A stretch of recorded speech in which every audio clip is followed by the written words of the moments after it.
جب حضور کی بعثت ہوئی ہے تو اس سے پہلے کم و بیش 700-800 برس سے یہ دو عظیم مملکتیں چلی آ رہی تھیں، سلطنت روما اور سلطنت ایران۔ ان دونوں کا مقابلہ رہتا تھا۔ یوں سمجھیے کہ تاریخ جھولا جھولتی تھی، کبھی ایرانی آگے بڑھتے تھے یہ مکے شہر میں، اور شمال میں یہ جو کشمکش تھی، تاریخ جھولا جھول رہی تھی۔ اس میں ایسا ہوا ہے کہ سن 614 میں ایک بڑی ہی زبردست شکست دی ہے رومیوں نے ایرانیوں کو۔ یہ تاریخ کی بدترین شکستوں میں سے ہے جو رومیوں کی ہوئی ہے ایرانیوں کے ہاتھوں۔ اب ایرانی چونکہ تھے آتش پرست مشرک تھے، اور یہ تھے حضرت عیسیٰ کے نام لیوا، ان کی کچھ نہ کچھ مناسبت مسلمانوں سے جڑتی تھی، اس لیے کہ حضور صلی اللہ علیہ وسلم حضرت عیسیٰ علیہ السلام کے ماننے والے، انہیں اللہ کا پیغمبر ماننے والے، تو یہ جو ایک ایسوسیشن تھی اس کی وجہ سے بغلیں بجائیں مشرکین مکہ نے کہ دیکھو ہمارے جو ساتھی ہیں ایرانی آتش پرست وہ جیت گئے، اور تمہارے جو کیمپ، ایک ہی کیمپ سمجھ لیجئے، تمہارا بہرحال ان سے کچھ نہ کچھ تعلق ہے، تو حضرت مسیح کے ماننے والے اور تورات کے ماننے والے وہ شکست کھا گئے۔ اور شکست بھی ایسی تھی کہ یروشلم سے یہ نکلے ہیں، بھاگے ہیں رومی۔ ہرقل اس وقت وہ ایمپرر تھا، ہیرکلیس، اور ایلیا جو ان کا کہلاتا ہے یروشلم میں وہ ہیکل،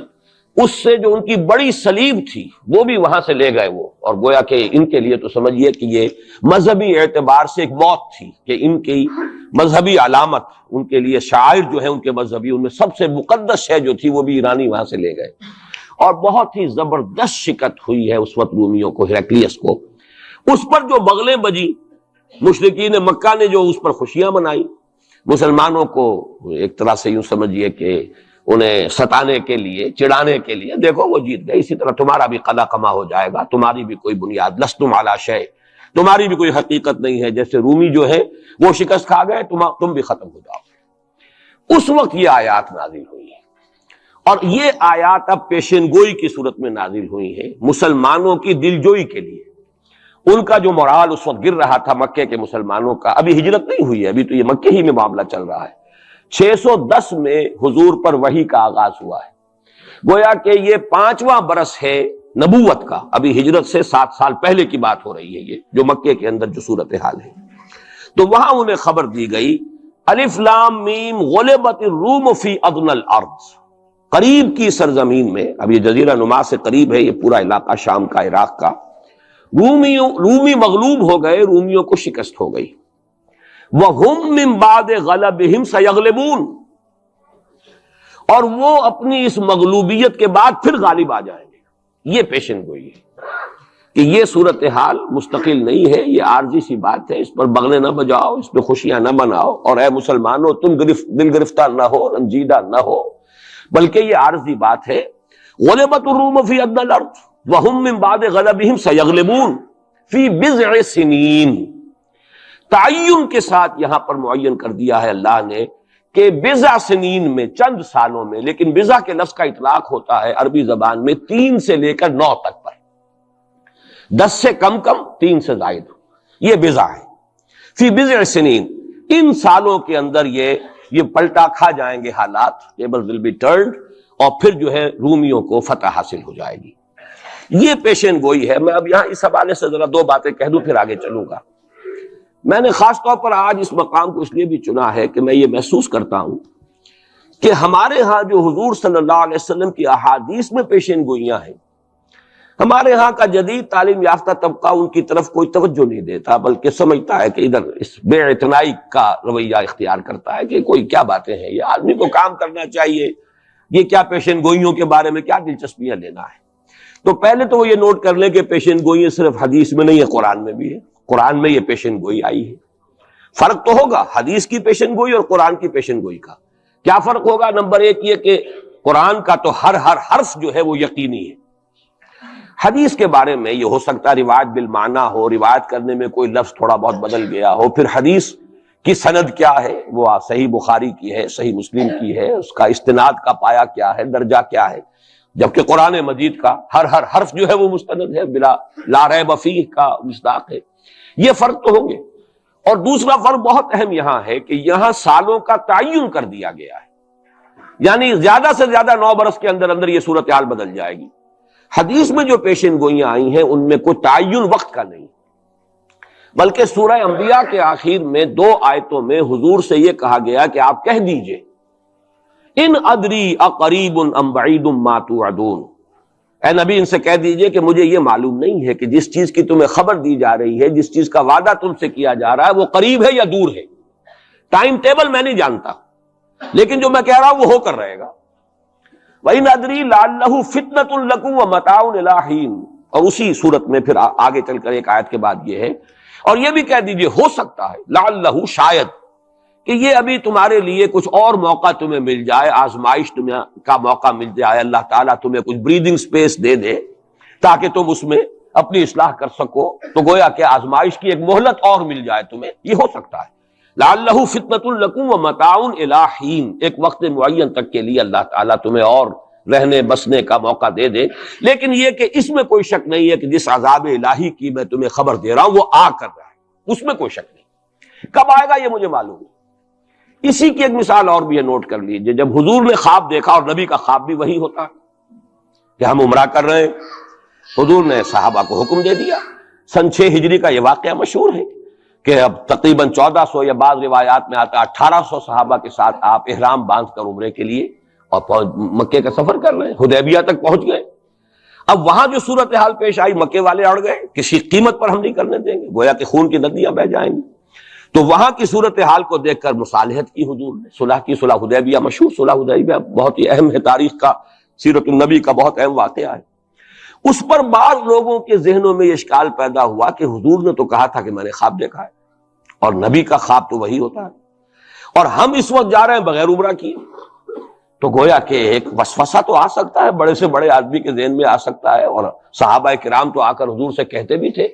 کہ حضور بذا اوقات ہمیں اپنے دل میں ایسی باتیں بھی محسوس ہوتی ہے کہ زبان پر لانے سے ہم زیادہ بہتر سمجھتے ہیں کہ ہمیں زندہ آگ میں جلا دیا جائے، یعنی ایسے وسوسے بھی ہمارے دل میں آ جاتے ہیں، دماغ میں آ جاتے ہیں۔ تو حضور نے فرمایا کیا واقعی تم ایسا محسوس کرتے ہو کہ اس بات کو زبان پر لانے سے بہتر ہے کہ ہمیں زندہ جلا دیا جائے؟ عرض کیا جی ہاں، یہ تو ہمارا ہے۔ فرمایا ذاک ایمان، یہی تو ایمان ہے۔ شیطان وسوسہ اندازی کرے گا، لیکن جب تمہارا یہ احساس ہے کہ یہ بات اتنی بری ہے کہ مجھے زندہ جلا دیا جائے، یہ میرے لیے اہون ہے، ہلکا ہے بنسبت اس کے کہ میں اس بات کو زبان پر لاؤں، تو ثبوت ہے کہ ایمان موجود ہے۔ ریئیکٹ کا کون سی شے کر رہی ہے اس کے خلاف جو رد عمل پیدا ہوا وہ ایمان سے ہے نا، تو یہ تو پھر ایمان کا ثبوت ہے، یہ آپ نے اطمینان دلایا۔ تو وسوسے بعض صحابہ کے ذہنوں میں یہ بھی پیدا ہوئے، تو حضور نے فرمایا تھا کہ میں نے کہا تھا کہ ہم کریں گے عمرہ، لیکن میں نے یہ کب کہا تھا کہ اسی سال ضرور کریں گے۔ گویا کہ ٹائم ٹیبل میں فرق ہو سکتا ہے، یعنی جہاں تک اللہ کا فرمان ہے اس میں ٹائم ٹیبل کا بھی فرق نہیں ہوگا، ناممکن ہے، لیکن نبی کی پیشن گوئیوں میں یا خبروں میں ٹائم ٹیبل کے اندر فرق واقع ہو سکتا ہے کہ اس سال نہیں ہوا، اگلے سال پھر اس کو عمرہ قضا کہتے ہیں۔ قریش نے یہ مان لیا تھا کہ اس سال تو آپ جائیے، ہماری پریسٹیج جو ہے وہ اسی طرح قائم رہتی ہے، ورنہ تو گویا کہ ہم بالکل ہی آپ کے سامنے بچ گئے اور ہم نے گویا کہ بالکل ہی شکست مان لی۔ اس سال تو آپ جائیں، اگلے سال آئیے، 3 دن کے لیے ہم مکہ خالی کر دیں گے، بالکل ہم چلے جائیں گے پہاڑوں میں، آپ مکے میں رہیں 3 دن اور جس طرح چاہیں طواف کریں اور عمرہ کریں۔ بہرحال اگلے سال پھر وہ عمرہ ہوا، اسے عمرہ قضا کہتے ہیں۔ یہ بھی میں نے مثال دی ہے کہ ٹائم ٹیبل کا جہاں تک تعلق ہے، حضور کی دی ہوئی پیشین گوئیاں جو ہیں اس کے بارے میں ہم تعین نہیں کر سکتے کہ یہ کب ہوگا، گمان کر سکتے ہیں، اندازہ ہو سکتا ہے، لیکن تعین نہیں۔ جبکہ یہاں یہ ہوا فی بضع سنین، الف لام میم غلبت الروم فی ادنی الارض وهم من بعد غلبهم سیغلبون فی بضع سنین، چند سالوں کے اندر اندر۔ اب اس پر یہ واقعہ بھی آپ نوٹ کر لیجئے کہ حضرت ابو بکر رضی اللہ تعالی عنہ نے انہی آیات کی بنا پر ایک شرط کر لی ایک کافر سے، مشرکین مکہ کے سرداروں میں سے ایک سے، کہ 3 سال کی شرط انہوں نے لگا دی، کم سے کم مدت جو ہوتی بضع کی 3 سال، کہ 3 سال کے اندر اندر اگر یہ صورتحال تبدیل نہ ہوئی تو میں 100 اونٹ تمہیں دوں گا، اور اگر قرآن کی پیشن گوئی درست ہو گئی تو تم 100 اونٹ مجھے دو گے۔ اور اس وقت تک اس طرح کی شرط لگانا ابھی حرام نہیں ہوا تھا، چونکہ شریعت کے احکام تفصیلی تو آئے نہیں تھے، ابھی تو نہ شراب حرام تھی نہ جوا حرام تھا، تو اس طرح کی شرط لگانا کس طرح کوئی حرام والی بات تو تھی نہیں۔ لیکن حضور نے فرمایا کہ نہیں ابو بکر، یہ تم نے غلطی کی، جب بضع کا اطلاق 3 سے 9 تک پر ہوتا ہے تو تم 9 سال کی کرو، تم اونٹوں کی مقدار بڑھا دو، لیکن کہو کہ یہ 9 سال کی مدت جو ہے اس کے اندر اندر یہ معاملہ ہوگا، اس لیے کہ بضع قرآن مجید کا لفظ جو ہے وہ عربی زبان میں کم سے کم اقل مدت 3 برس ہے، لیکن یہ کہ اس کی اکثر مدت 9 برس ہے۔ تو حضرت ابو بکر نے وہ بدلا اور ٹھیک 9 سال بعد وہ صورتحال پیش آ گئی. اور یہ عجیب ہے تاریخ کا واقعہ، ہیراکلیس کی یہ جو فتح ہے یہ بھی بڑی ہی معجزانہ تھی. وہ جو ڈائریکٹ روٹ تھا جس سے کہ ہمیشہ ان کی جنگیں ہوتی تھی، یعنی اس کے ترکی کے مشرقی علاقے سے آ کر رومی جو ہے پھر میدان جنگ کو اختیار کریں، بحیرہ کیسپین کا راؤنڈ دے کر پہاڑی جو یہ علاقہ ہے اس کے پیچھے سے آ کر اس نے حملہ کیا ہے اور ایک دم اچانک جو ہے ایرانیوں کو گویا کہ سرپرائز اٹیک کیا ہے. لیکن پھر یہ کہ شکست فاش ہوئی ایرانیوں کو، دوبارہ پھر جو ہے وہ یروشلم پر اس کا قبضہ ہو گیا. اس نے منت مانی تھی کہ اگر یروشلم دوبارہ فتح ہو جائے ہمارے ہاتھوں تو میں حمص سے لے کر اور یروشلم تک پیدل جاؤں گا اور وہاں جا کر جو ہے شکرانے کی نماز ادا کروں گا. چونکہ وہ پھر صلیب انہیں دوبارہ واپس مل گئی، صلیب کو دوبارہ ریسٹور کرنا تھا اسی جگہ پر جا کر، تو پیدل چل کر یہ آیا. اور تاریخ میں نوٹ کر لیجیے جب یہ پیدل چل کر آیا تھا اسی وقت، اب زمانہ کافی گزر چکا تھا، تو پھر جو حضور کا نامہ مبارک گیا ہے سن 7 ہجری میں، یہ وہ زمانہ ہے جبکہ یروشلم وہ آیا ہوا تھا. اور اس وقت پھر ابو سفیان کو بلا کر، اس وقت تک وہ ایمان نہیں لائے تھے، حضور کے نامہ مبارک پر پھر ہیراکلیس نے پھر سوال جواب کیے اور معلومات حاصل کی، کون شخص ہے، کیسا ہے، حسب نسب کیسا ہے،